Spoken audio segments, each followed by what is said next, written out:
Hey, I'm Courtney Dawson, evidential psychic medium, ordained spiritualist minister, and mediumship teacher.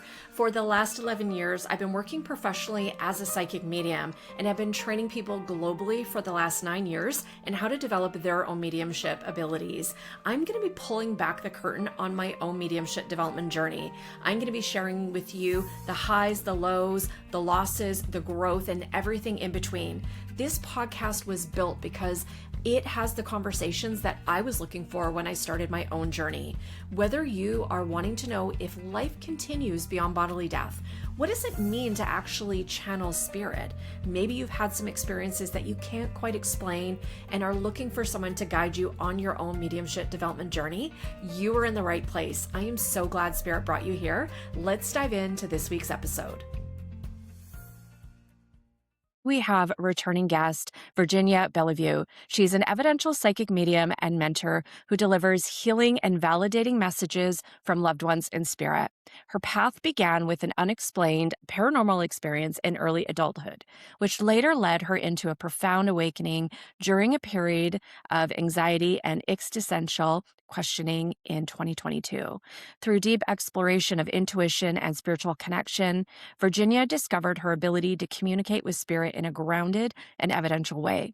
She now supports others in understanding that the spirit world is always present, offering guidance, love, and continuity beyond physical life. Her work is rooted in compassion, connection, and honoring the sacred nature of mediumship. And this is why I love you so much. Virginia, good to have you back, darling.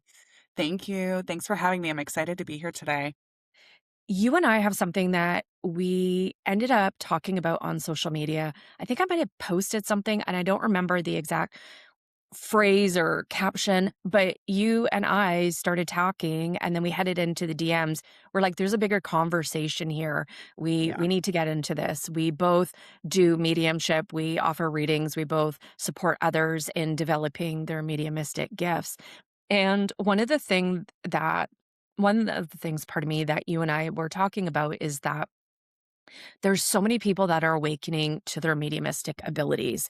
They are just coming in by the truckloads, right? People are Yes. having these paranormal experiences similar to what you had, right? In Yes. 2022. And they're like, where do I go? How do I figure this out? And you and I are seeing something more than just people having a genuine curiosity about this journey of self exploration. They're starting to treat mediumship like it's a hobby. And in that, we're seeing that a lot of them are really dishonoring the dead. Yeah. So I would just love to touch a little bit on this with you. In your work as a medium, where did your foundation of ethics and responsibility and compassion come from? Because I'll be honest with you, I've been doing this 11 years professionally, Yeah. and there's people that really stand out and you know that they're grounded and they're ethical. But then we've got the other side that it's not even a consideration. So I'd love to just get a little backstory on your journey into this. Sure.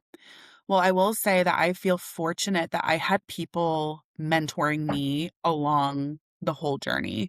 So before I ever even stuck my toe in mediumship, I had two mentors that were mediums that I worked with for 6 months. And we just learned all about intuition and all about spirit guides and ascended masters and energy in general. So I kind of had a really good foundation of ethics, I would say, in the period of time that I was working with them.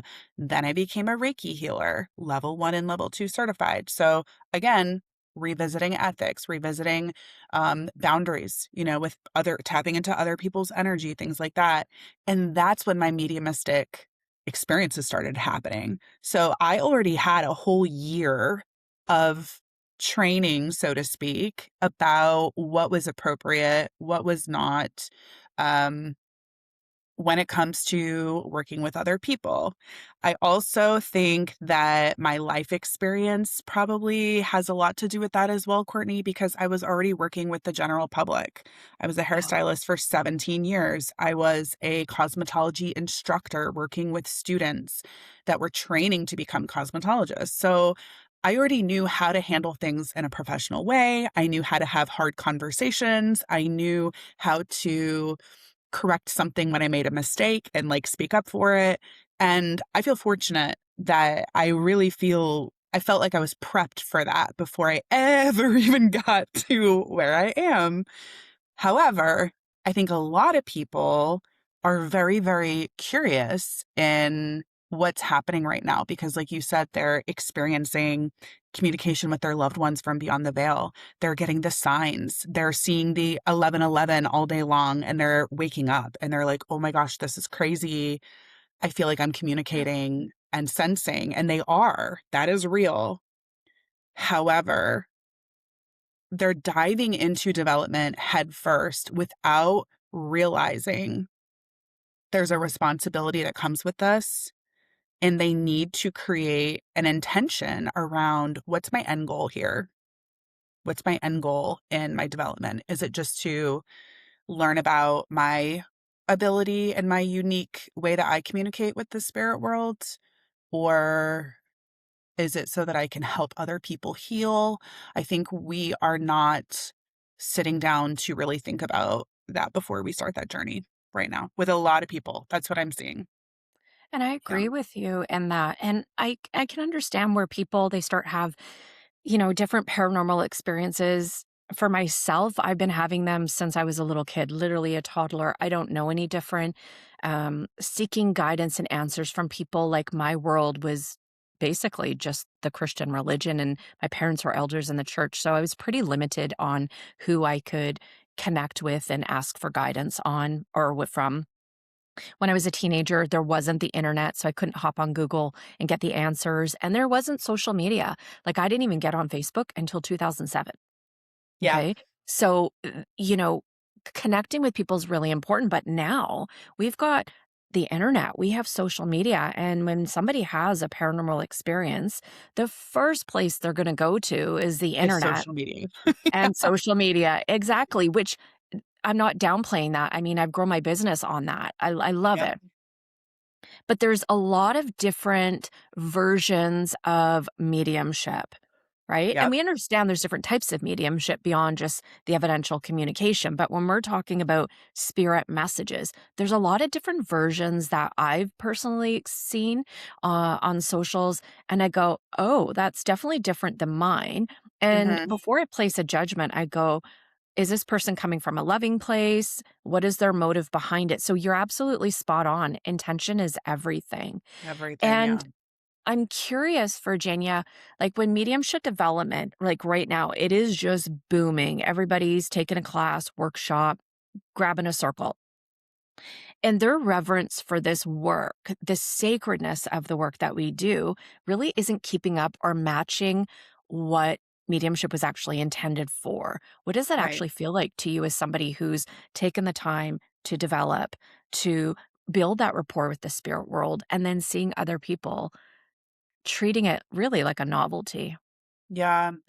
It's a little scary, to be honest, because I don't think that they fully understand what they're doing. And even while they may be well and have, good intentions, be well intended, I don't think that they realize the capacity of what they're tapping into. You are communicating with someone who's no longer physically here. You are delivering that information to someone who is likely grieving. And we don't know where they are on that grief journey, right? We Yeah. don't know what they've healed themselves and if they even have that capacity or ability to hold that space for that person. This is actually something that just came up this week. I had a student who's not my student, but I'll say a colleague student of mine. I loaned myself to her so she could do a practice reading on me. And she basically took one workshop, 4-week workshop, got on TikTok, made an account, and now she's doing live readings. And I thought, ooh, how am I going to have this conversation? Right. And I kind of just let her talk. I was like, oh, she's like, yeah, so now I have a TikTok. Now I'm doing readings. And she's like, but I have on there that I'm still developing. And I was like, well, that's good.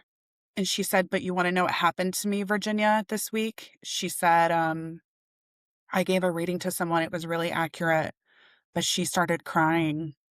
And I realized in that moment that she was really hurting. And this medium, her mom passed earlier this year. And she kind of had this aha moment like, am I going to be able to hold space for someone in this much grief when I haven't even really dealt with my own grief? And I said, I'm really proud of you for being honest about that, because this is why we can't be jumping into these situations. And guess what? It's not going to be the first time. It's going to happen your whole lifetime with mediumship, where mediumship is going to show you what you have not healed yet in yourself and where you need attention, right? So that you can be a space holder for all types of connections, all types of spirit people that come through, and to tell their story the way that they deserve to have it be told. So I think that that's probably happening with a lot of developing mediums, where they get into it and they're like, yes, I got this right. I made a connection. I made a link. And then they're like, oh shit, this is actually a real person. This is a real person that I'm reading for. And this spirit person isn't just like, you know, a ghost in some faraway place coming through. This is an actual person's life story that I am responsible for telling. So I think that's happening a lot. And I'll say this too. I don't think that I'm not going to like poo-poo all over TikTok or other social media platforms. I don't I think that it's another way to reach more people who need healing. And again, kind of like we talked about in the beginning, it's all about intention. Are you going on there to make a quick buck? Are you going on there to build a following? Are you going on there just to practice what you've already learned? And there's willing participants on there that are like, I want a reading. You can practice on me. Maybe it's good for that. I don't know.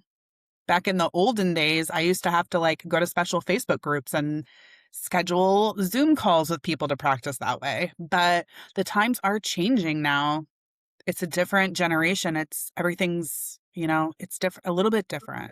So how do we live in this world where everything feels faster, like everything's moving faster, but still keep it sacred feeling? That's the question, right?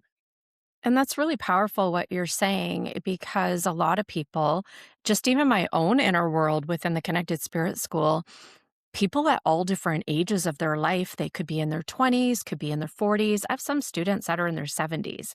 They've experienced something that is really, really life changing. And one of them is the loss of a loved one. That's not the only, experience of grief that people can have. They could have the loss of a job, the loss of a relationship, different things like that. But those are like a catalyst for their abilities to come to the surface, to be explored. And then they have these moments and they see how much that beauty of healing that can come from a communication. They're like, I want to share that with other people. But there's more to mediumship. Obviously, you know this, than just making a link. This is Yeah. something that is really sacred. We're not just talking to disembodied souls. We're Right. talking to real people who no longer have a physical body. And I often say this in my classes too. One of my pet peeves, and this is just a Courtney thing, when people call them like a feminine Energies. figure or energies or presences, I'm like, but they're not. They're They're somebody's not. wife, child. Dad. Yeah. Exactly. And as a medium, we're that bridge between the two worlds. And that's what medium means, in the middle, right? Yep. For you, what does it feel like when we're taking this work seriously? Like when you go into a reading, you know that it's more than just bringing through facts. You're Oh, yeah. allowing these people to connect. I'd love for you to just share your experience when you're doing your readings. Honestly, it's life-changing for people. It's life-changing. I get emails all the time. People that I've read months ago. I've even had people send me emails like 6 months later. Um, I just did a reading last week And I said, your name is so familiar to me. And she's like, I booked a reading with you a year and a half ago. And so much of what you said ended up happening. Like I didn't see it then, but it all unfolded the way that my loved one said it would. And she said, I Wow. just was kind of shocked that they knew the bigger picture. And I didn't, like, I didn't realize they had the extent of seeing how everything was going to be. And I was like, yeah, I mean, they do. I don't know how they do, but they do.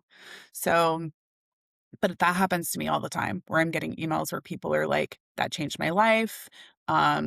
Someone sent me an email yesterday that, I did a reading for her a couple weeks back. She was like, I said, your grandma's telling me you're about to get married. She needs to let you know she's going to be there on your day. And sure enough, she sent me an email that she just had her wedding. And she's like, my sign for my grandma's hummingbirds. And we had one come up to me at the wedding and I knew she was there. And I was like, that's incredible. Like, that's literally something you will never forget for the rest of your life. To know that even through death, your loved one is walking beside you for not just all the big days and big moments, but every little day where really nothing special might be happening too. On the days that we're sad, on the days that we're struggling, on the days that we're celebrating, they're there. Um, so I don't think I fully understand the capacity of like the ripple effect of what we do. Right. Kind of have an idea, but I'm like, I don't think we'll ever really know all the ways that it touches and affects people and how far the ripple goes out. But we, in our connection to the spirit world, i- it's miracles. Like it's literal miracles that unfold. It's healing that unfolds. It's love that transcends time and space. And I don't know if people really understand all of that when they are jumping from a course or a class right into reading or right into, God forbid, teaching, or mentoring, which also happens. So um, there is a responsibility there. There's a responsibility there for sure. And it can be so beautiful if it's handled with care, that the care that it deserves to have. Absolutely. And I want to name something like really clearly out here because I think it matters. If you choose to develop your mediumship gifts without any professional ambition, that is absolutely valid. It's Yeah. honorable. And you don't have to do this in order to be a professional. I mean, for myself, that was never my intention. I just needed to figure out why were all these spirit people showing up my whole Yeah. life, standing in my door frame, showing up at work. Pardon me, wanted me to give messages. I didn't even understand all of that. And so if you're listening and you're like, but I've had these experiences too, but I don't want to read for other people. You That's can still okay. show up and take the class and read the books and do the things to explore more about your mediumship because I'd love to get your input on this. Mhm. I believe something that has been put out in the spiritual community, gosh, for a long time before you and I were ever here, even back into the advent of modern spiritualism, which their official date's March 31st, 1848, that mediums are born, they're not made. Mm. And I feel that every single person has the ability to connect to spirit in varying degrees, varying levels, qualities, etc. And everybody can benefit from the healing of being able to connect to their guides, their angels, their departed loved ones, maybe even giving a message to a friend if they're in need and it's a valid reason. Yeah. But I struggle with people thinking that there's this kind of hierarchy, right? Well, I would really love to be able to have that connection, but I wasn't born a medium, so it means I can't do it. I just don't think that's the case. I don't either. I don't either.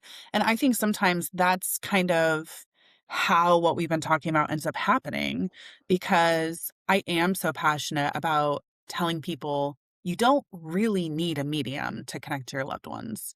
Like, yes, you may need to use a medium at some point to cut through the noise or cut through the grief, or if you just really want to feel connected and you don't feel like you can get there yet.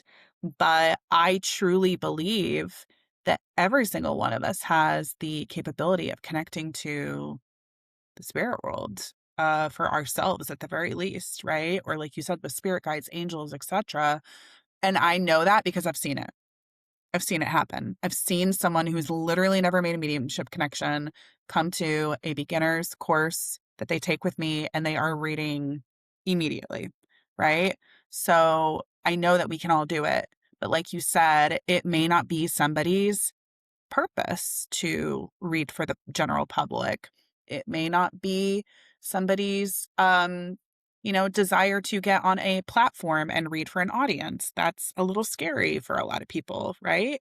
But I do believe that we're all capable of making that connection because we are spirit. We are spirit in a body. They are spirit without a body. So we are not disconnected that way. People think we are, but we're not. Agree. I always have thought we're a spirit incarnate. So that means that our inherent nature already knows how to connect to spirit. It's just our Does, human yeah. mind that needs the training. Yep, exactly. Some I people may agree. not agree, and that's okay, but that's really my philosophy. And I've taught hundreds of students and people who never thought they could make a link, and they've been able to bring through incredible evidence Yeah. because they were willing and their heart was in the right place.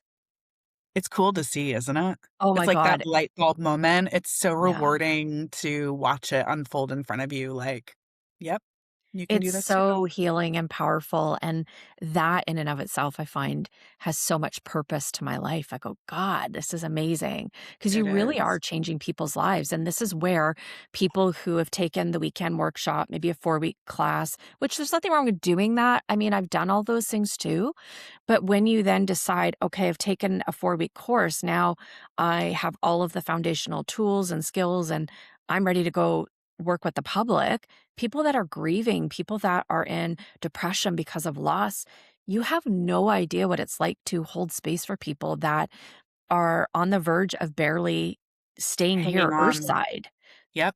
and their pain is so palpable that it affects you as a human. It's more than Yeah. just facts, right? Yeah. It And is. and I find like some people they treat that mediumship as is very casual and it's entertaining. And who gets hurt? Because I don't think people always see the full picture of really what's at stake when you're going out to work with the public and you don't have a solid foundation of understanding and skills and even having self-awareness. Who do you Yeah. feel gets hurt when people are going out to teach and train and are doing readings, but they really don't have much as far as skills and knowledge? Yeah. Well, it doesn't set somebody up for success if they are really wanting a firm foundation in a future of becoming a medium. I'll say that because what ends up happening is they have holes in their development. And I see it all the time. And I know you do too, because you always post about it. People come to us, they want to work with us, and they're already considering themselves like intermediate level, but they don't know how to ground, clear, or protect their energy. Question mark.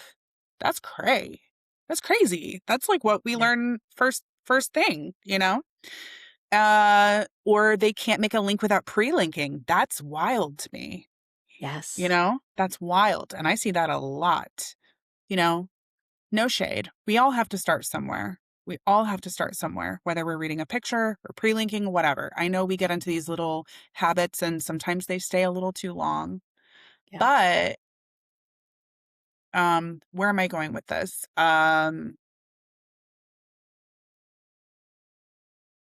They come into their development with holes, and it's like we almost have to start from the beginning Yep. again, even though they're this far ahead or they have a knowledge of X, Y, and Z, they don't have that foundation to support them and what they're bringing through or how to support themselves as a medium.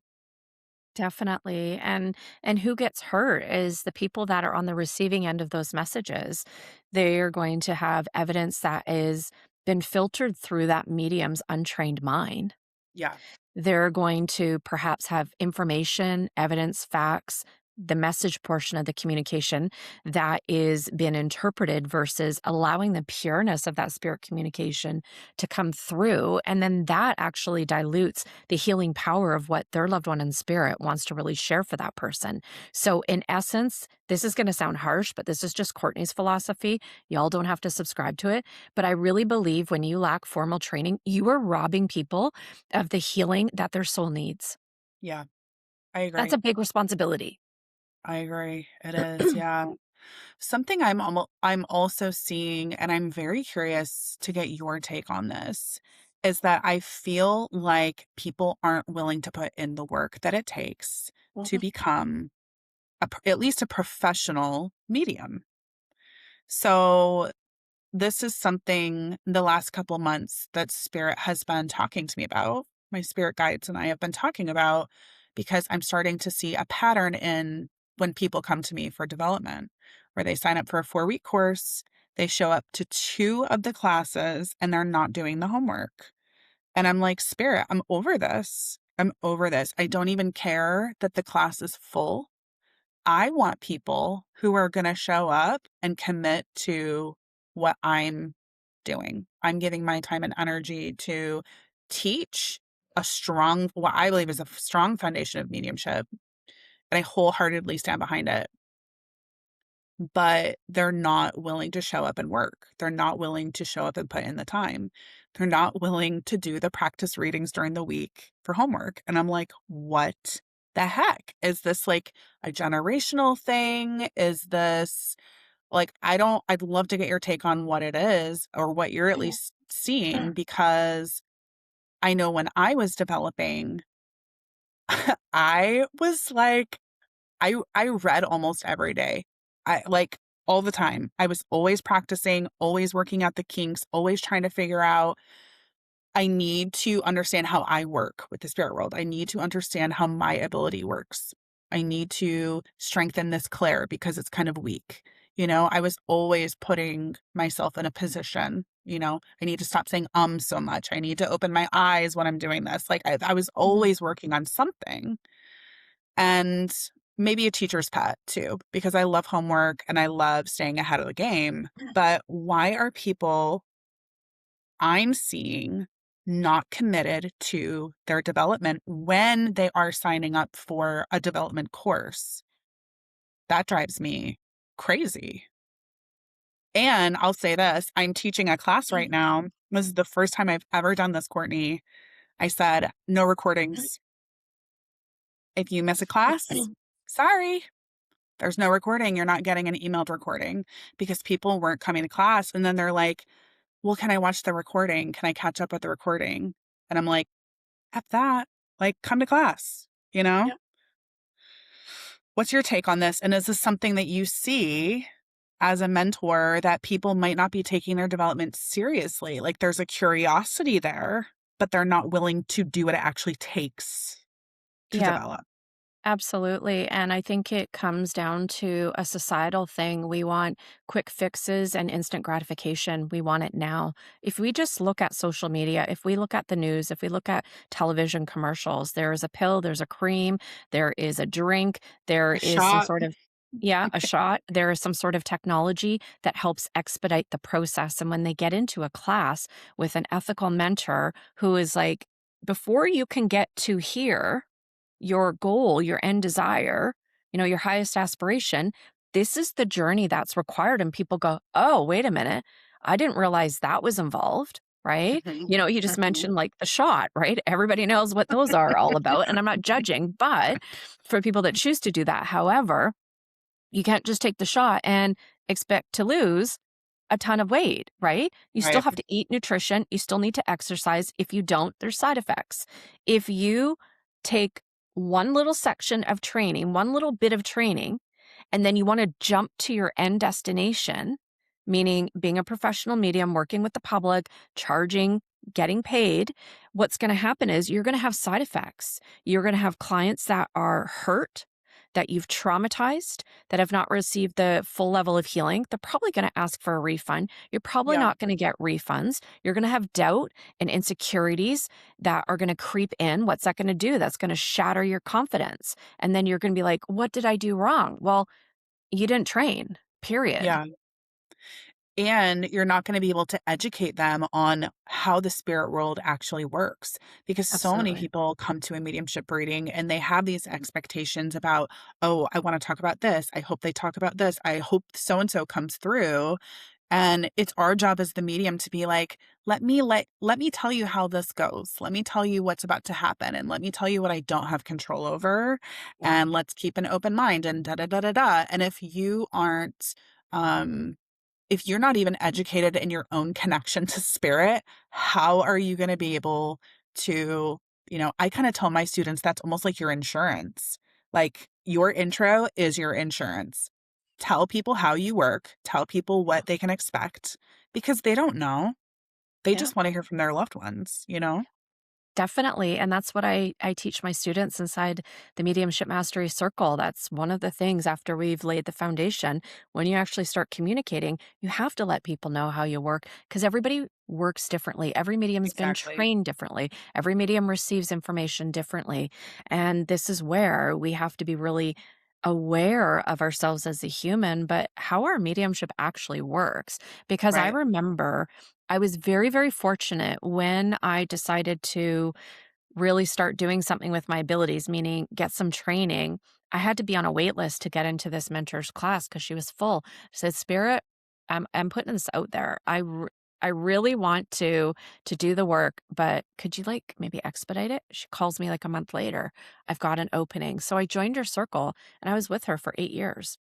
Wow. And what was wonderful is that I was then able to understand why I was having the experiences, how I was receiving the information, because before that, I was just having stuff come in, but I didn't understand the inner workings of it. Like I was completely clueless. It was happening to me and I Yeah. was experiencing it versus having an intention and consciously connecting and receiving and delivering, really having a repeatable framework to know, okay, this is what happens next, this is how I handle that. And a lot of mediums are just really unprepared because they haven't taken the time. And I truly think, Virginia, and I'd love your input on this, there's a broader cultural problem that's happening right now. We've got social media, overnight certifications, we've got mediumship that's as a trend, or like an aesthetic, right? And what does that actually do to people's understanding of mediumship, right? What does Right. it do for them to help them understand how their mediumship actually works? I think in some cases it kind of hinders them. It gives them like this like an illusion. I'd love Yeah, your I input on that. agree. Yeah, I agree. It definitely creates some kind of illusion. Um, I don't know. I just see this theme happening in our mediumship world kind of across the board, like with people that are just stepping into it, with people who have been in it for a really long time. Where is the truth? Where's the illusion and where's the truth? And I think that it's going to start coming out, what's ethical and what's not, what's real, what's not. How do we handle these situations in a way that is not harmful? Um, I'm seeing that everywhere. Even in with different mentors and people who have been doing this for a really long time. They're doing things that don't feel ethical to me. And I'm like, what the heck? Like, why are we not talking about this? Like, we need to talk about it. But with people who are, yeah, they're out there doing readings, not really fully grasping or understanding what they're actually doing, it just it's not doing the spirit world justice. It's not giving the spirit person, I always hear different people say this, like, that might be the only reading you ever get from that person. That might be the only time that that person ever chooses to go to a medium in their lifetime. And you might end up having a medium deliver that message that has only taken a 4-week class and doesn't fully understand all the inner workings of how their communication works with the spirit world, or hasn't built their reference bank so they can't touch on all the really juicy stuff that the spirit person wants to talk about, the healing, that's not cool. I mean, maybe it made the Yeah. person smile because they came through and they could understand a couple things, but if I was in spirit and I had been there for a while and I really wanted to get a hold of my sister or my child or my husband, and that's who delivered for me, I would be pissed. Wouldn't you? Absolutely. Absolutely. I told one of my circles, I believe it was last week, I said, we have such a responsibility. The spirit world can only give the medium what they're capable of Of receiving. bringing through. Yeah, Yeah. exactly. So if you're wanting to bring through names and dates and manners of passing and memories that are so specific that your recipient forgot, I mean, there's all different, great evidence is subjective. I'll just say that, right? What people qualify is good. You know, maybe the a recipient doesn't even care about that. But Right. if you want to bring through quality evidence, spirit can only meet you where you're at. And if you're getting Exactly. just the grandmas who have the gray hair that's curly and have their eye, the round glasses and they like to bake, that's all you're capable of receiving if that's all you're getting in your readings, right? And Yep. so we have to do better by serving the spirit world through training and understanding because I've told my students, I said, I promise you, when I die one day, I will be very selective of the medium that I choose to come through because if I'm going to have a medium bring through my message to my loved one, whether it's my kids, my husband, my mom, siblings, whatever. I don't want them to say, I have a female figure here. No, I'm going to have this short, stocky, big busted girl who loves Jesus, cusses a little, full of tattoos, and, Loves country music. loves country music, right? All of Yeah. those things, and is able to really bring through my personality, right? Yeah. And I think this is what we have to look at as a medium. What are we doing? And is it serving the people sitting in front of us and also the people that are choosing to come through our mediumship? And I really believe it's because of their grace and their compassion that we even get to do this work, Virginia. Yeah. I agree. I agree completely. I think that people do need to raise the standard with the mediumship that they're dishing out. Yeah. They do. And it comes with being really honest with yourself. You know, what do I want to do with this? Now that I know that I can connect to the spirit world, where do I want Hmm. to go from here? Is this something I have the time and energy to pour myself into to truly try to understand it so I can use it for good? Or am I okay with just knowing that I can do it and I maybe just want to do it for my own family and friends? That's fine. But we are doing a disservice by putting yourself in a public space and saying, I'm charging $50 for a mini reading. Let's make some connections. You know, Mm-mm. that's not really fair. Not at And then all. I wanted to say too that we also hold the responsibility to really make sure that we are learning about our own mediumship outside of a classroom setting. Because I know people that are workshop, class, workshop, class, workshop, class, and they're doing that for like the whole year. And I'm like, have you integrated anything? Have you actually integrated what you're learning? Have you taken the time to practice in your own, personal time with your guides? Sit down with them. Hey, this is what I'm working on. Can you help me with this, please? I'd love to focus here. Show me what I need to be, working on, whatever. Like, are we really doing that? Yeah. Because if you're bouncing from class to class to class to class to class, like you're spending a lot of money and you may not have anything to really show for it in the end. And that's a personal decision. But just because you're taking a class doesn't mean you're qualified to do something. You have to integrate it and make sure that you really understand and absorb that information. 100%, definitely. Mhm. I call it like manic training, right? Yes. They're just Yes. going crazy. And I was one of those people though, Virginia, right? And I even have some social media posts scheduled to be coming out this week as we're talking about this very thing. Yeah. I was at the spiritualist church. I sat in a circle every Tuesday.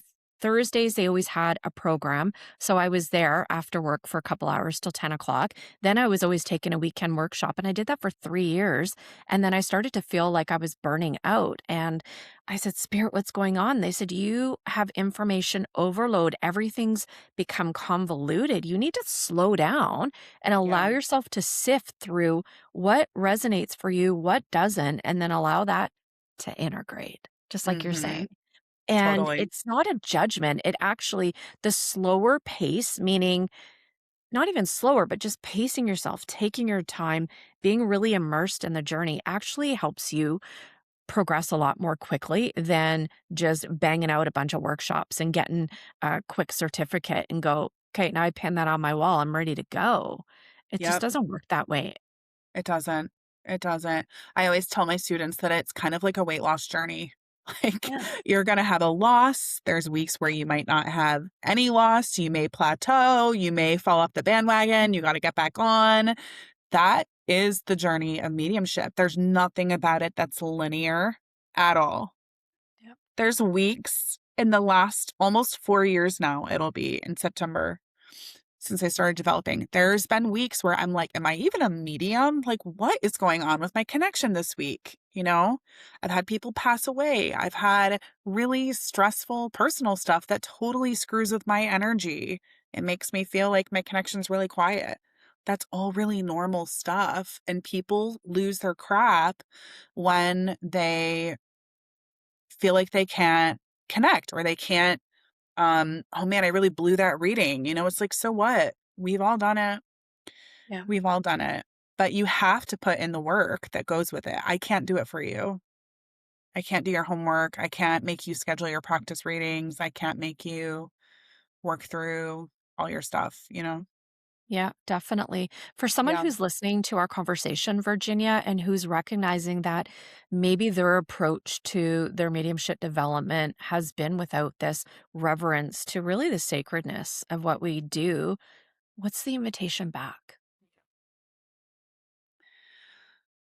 I would say to really ask yourself what your intention is for your own mediumship. What is your intention when you are choosing to make that sacred connection?